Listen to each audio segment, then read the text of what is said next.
sabi ko, sige, tutulungan kita, pero hindi na kita masasamahan dito sa bahay nyo kasi may mga anak din ako na dapat tingnan. Tapos nag-isip siya, pwede po ba na pasama ko na lang sa inyo yung bata? Sabi ko, bagong panganak ka lang paano mo papasama sa akin? Di mawawalay naman sa iyo yun. Okay lang daw. Total medyo malakas na siya, dadalaw-dalawin na lang daw sa bahay ko. So pumayag ako. Yung Naibigay asawa sa'yo niya yung pumayag bata? din? Yung asawa ng babae pumayag din? Yung pamangkin ng asawa mo? Oo. Yung ano po, yung babae. Hindi.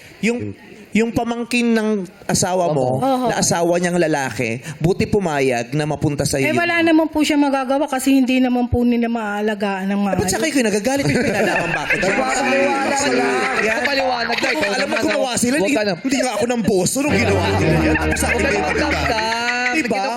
Hayaan mo na. Ay, sorry po. Nabigla lang ako sa ano.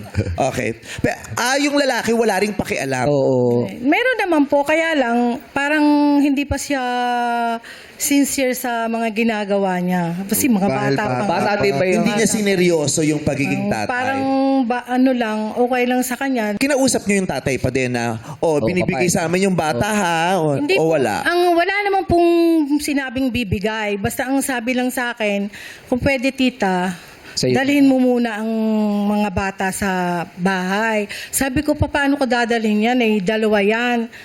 Mag-isa lang ako. Sabi ko, may mga anak din ako. Naawa naman, parang naantig yung ano ko. Sabi ko, kaysa naman mapabayaan yung bata, wala naman titingin. So, tiniis ko na lang. Sinabi ko sa mister ko na, sabi ko, yung mga bata, dito daw muna. Okay lang ba? Pumayag naman po kasi wala na kaming baby. Malalaki na po yung anak ko. Opo.